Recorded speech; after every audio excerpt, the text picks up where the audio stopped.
Our home became an arena, winner takes all, losers cut off. I protected my brothers, exposed the scoreboard abuse, and forced my parents to end the contest after CPS stepped in. I was 16 when my parents turned our living room into an arena.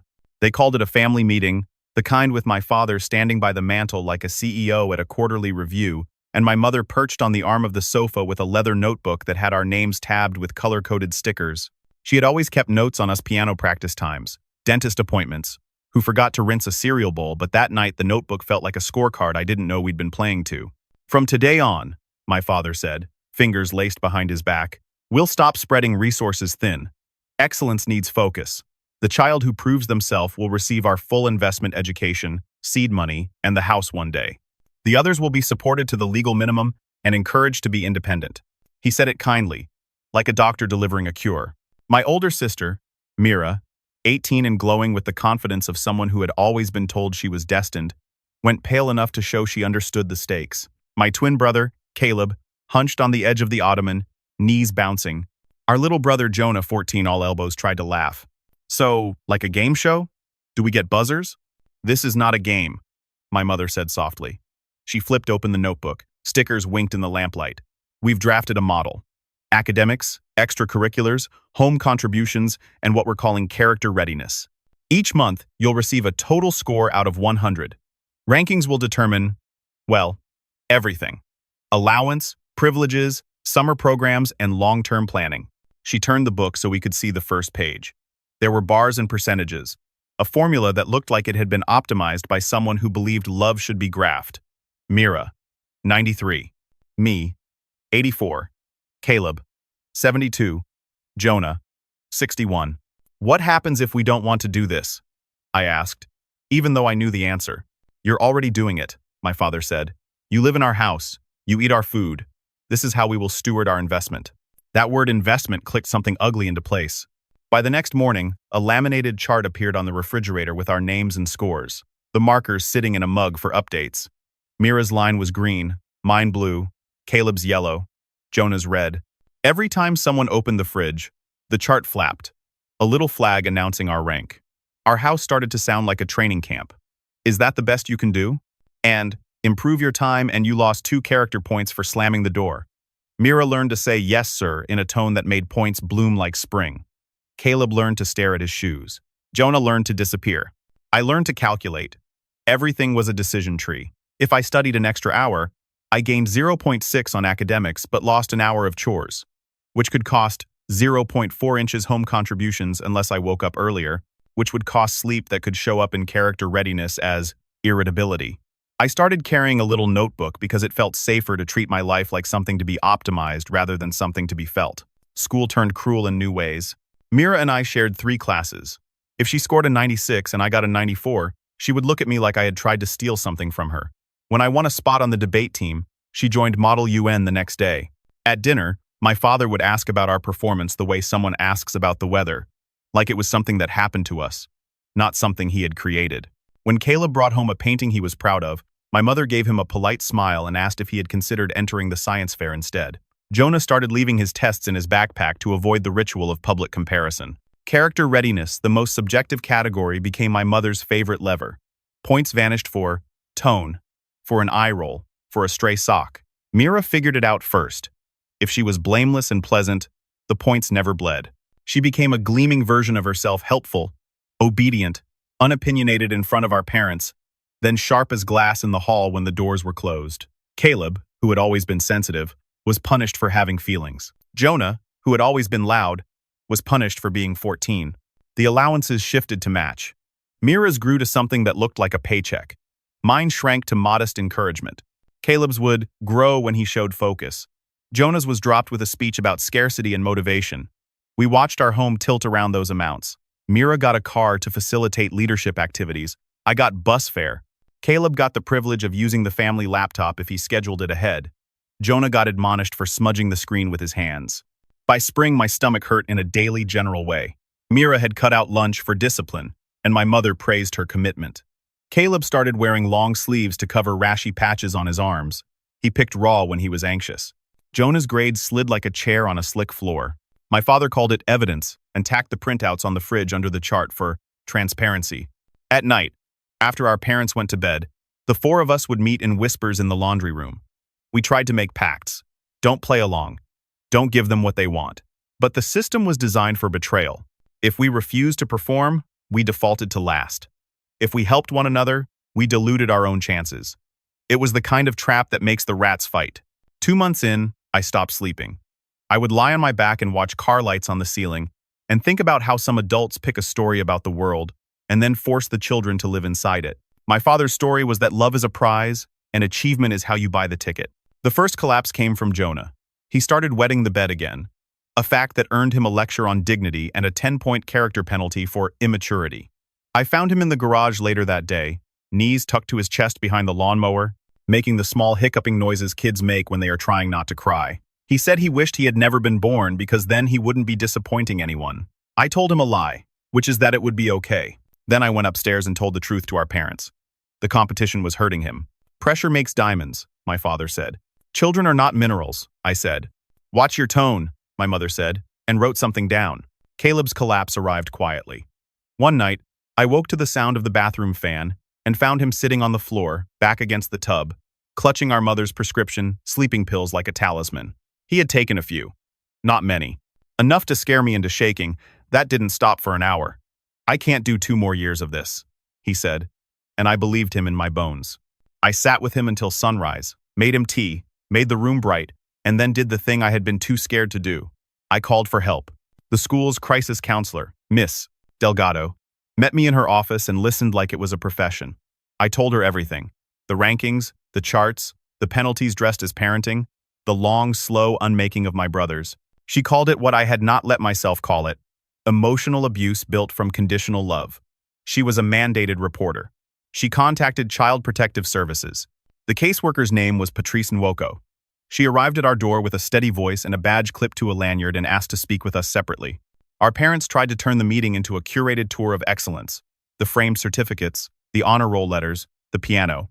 Patrice nodded and asked for the notebook. My mother refused. Patrice photographed the fridge. She took notes. In my interview, I gave her my notebook of dates and changes and penalties. I told her about Caleb and the pills. I told her about Jonah's garage tears. I told her about the way Mira had learned to disappear her needs in exchange for points, how she laughed without the laugh reaching her eyes now. Patrice's eyes softened, then reset into professional calm. She said we were likely safe from removal because there was no physical harm and the house was immaculate, and there was food in the fridge. But documentation matters, she said. Keep it. She recommended family counseling. My father laughed after she left and said the state had better things to do than scold good parents. The day after the visit, my character score fell 10 points for externalizing family matters. Summer arrived with a new set of rules. Our father announced a vote. Should we spend the entire family budget to send Mira to a prestigious 6-week leadership institute, or divide funds evenly among the 4 of us for smaller camps? He made it sound like democracy. It was an execution chamber with extra steps. Mira voted for the institute. Jonah voted for fairness because he wanted to go to a soccer camp. Caleb and I, after a look that said we knew exactly how this would be used against us, voted for fairness. My father sighed like a teacher disappointed by a class that won't stretch. In the end, he sent no one anywhere. Indecision has consequences. We spent the summer polishing baseboards for extra house points. Mira woke up at 5 to do laundry and curate a photo of herself being disciplined for social media. Caleb took over all of Jonah's chores to protect him from penalties and collapsed at night with headaches. I mowed the lawn until I could draw the path with my eyes closed. That was when the competition seeped into places it had no right to be. My mother weighed our food for fairness. She tracked our screen minutes on a spreadsheet. When I raised one eyebrow at a rule about phone charging stations, she wrote sarcasm with a little minus sign next to my name.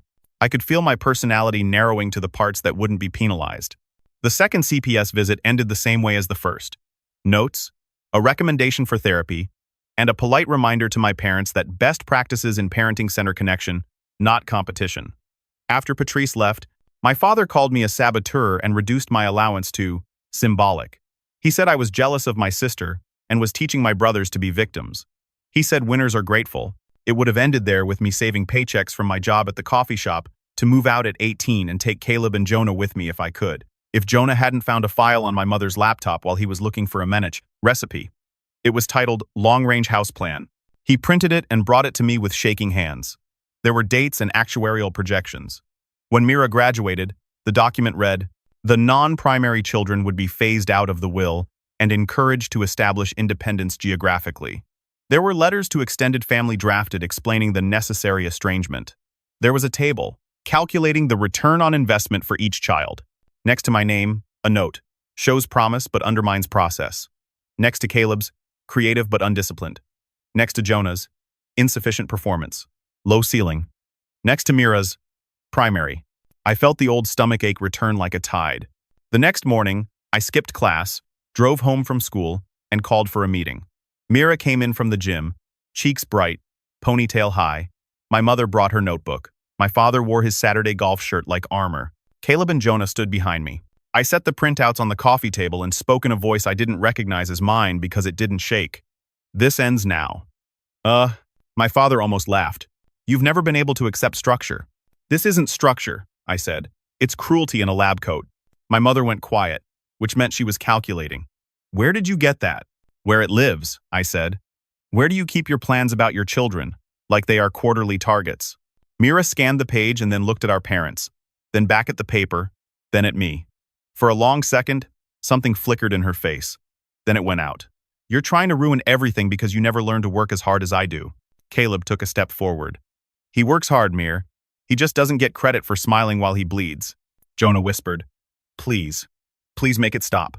After Asked, I put my phone on the table and tapped the red dot. I've been recording since we sat down, I said, and watched the blood leave my father's face. You're careful in public. You present this as rigor and love. But here now you can say the quiet parts. Say that you will disown 3 kids to make 1 kid shine. Say that you call your sons low return. Say it into the microphone. That's blackmail, my father said. It's leverage, I said. The thing you respect. He didn't say the words I asked for. He said, We gave you a chance to be exceptional, and you rejected it. Why should we keep pouring resources into children who clearly don't deserve them? The room went very still. The house seemed to tilt. Here's what's going to happen, I said. The rankings come down today. The notebook goes away. Jonah stops being punished for being young. Caleb gets therapy. We all go to a therapist who isn't paid to tell you you're brilliant. You will treat us like people even when we don't produce. Or that recording goes to Patrice, to our pastor, to grandma, to your law partner, to every person who shakes your hand and calls you a good man. My mother looked at my father the way people look at a bridge they built that's starting to buckle. He opened his mouth, closed it, and finally nodded once. A curt, defeated motion. He was not sorry. He was cornered. The charts came down that afternoon. They left a pale rectangle on the paint like a ghost of the thing that had almost swallowed us. My mother put the notebook on a high shelf and then, 3 days later, took it down and put it in a box and taped the box shut. My father announced that the phase of competitive development was over, as if he had decided to move us out of training and into deployment. We started family therapy with a woman named Dr. Lancaster, who had the practiced neutrality of a surgeon and the patience of a stone. For months, my parents attempted to rename what they had done. Expectations. Preparation. A teaching tool. Dr. Lancaster would say, in the same mild voice every time, That's not how your children experienced it. There wasn't a cinematic redemption. There never is. Mira stayed first in everything by habit. She left for an expensive university fully funded by our parents and posted photos that smelled like victory. She sent me 3 emails explaining why she had chosen to optimize the available path rather than get trapped in resentment. I didn't write back. I love my sister. I also do not need to bow to her story. Caleb kept breathing. He took an art class at the community center, taught by an old watercolorist who cared more about light than lines. He slept. He learned to say, I don't accept that metric. When our parents tried to slide in a new way to measure him, he got into a state college with a portfolio that made strangers cry. He used to pick his skin until it bled. Now he paints in layers so thin, the paper looks like it's lit from underneath. Jonah grew. He joined a rec soccer league full of kids who just wanted to run. He started making noise again. He still cried sometimes when he thought about the chart. So did I. I left for college with a scholarship from a foundation that liked kids who document injustice neatly. Patrice sent a short congratulations card with a note scrawled at the bottom. Documentation is a kind of love. I stuck it to my dorm wall. Our parents did not become different people. They became quieter versions of themselves. My father never apologized. My mother apologized around the edges. We were under a lot of pressure, and we didn't know, which isn't an apology so much as an alibi. We have learned to navigate them like you navigate a coastline with rocks between you and shore. Years went by. Thanksgiving became a negotiated settlement rather than a gathering. Mira married a man who says, deliverables. In ordinary conversation, she sent us a photo of their nursery mood board and a link to a spreadsheet where we could sign up for helpful tasks. Caleb framed the email and titled it, Installation, Conditional Warmth. Jonah laughed until he cried. The good news, if there is any, is that distance allows a person to hear their own voice again. At school, I studied data because numbers had been used to hurt me, and I wanted to make them tell better stories. I work now at a nonprofit that builds models for public schools to allocate resources based on need instead of need. On my desk, there's a sticky note that says, Metrics serve people, not the other way around. Last spring, out of nowhere, Mira called. Her voice had a tremor I'd never heard. She said her daughter, my niece, had been refused a preschool spot because she missed a cutoff by 2 weeks. She started to tell me about wait lists and leverage and how the system is unfair if you're not prioritized. Then she stopped and made a sound like someone stepping on old ice. I sound like them, don't I?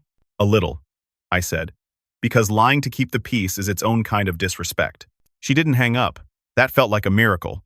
We talk sometimes now, not about the past, about her baby's sleep and the way she's trying to stop ranking milestones in her head, about Caleb's show in a tiny gallery, where an old woman bought 2 of his paintings because the light in them felt like forgiveness, about Jonah's first semester at college on a scholarship. He earned the honest way by writing an essay about losing and gaining himself, about our mother's new hobby, labeling pantry jars, and our father's habit of repeating the phrase, the market, like it explains everything. We keep the conversations small enough to hold without dropping them.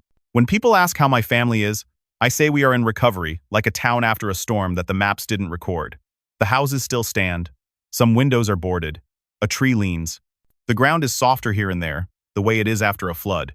We know where not to step. We plant anyway. I sometimes imagine going back to that first night, before the chart went up, before the notebook turned from scheduling tool to gavel, and saying to my parents, if you want one child to succeed, love all of us in a way that makes success feel safe to share. They wouldn't have heard me. They were busy being right.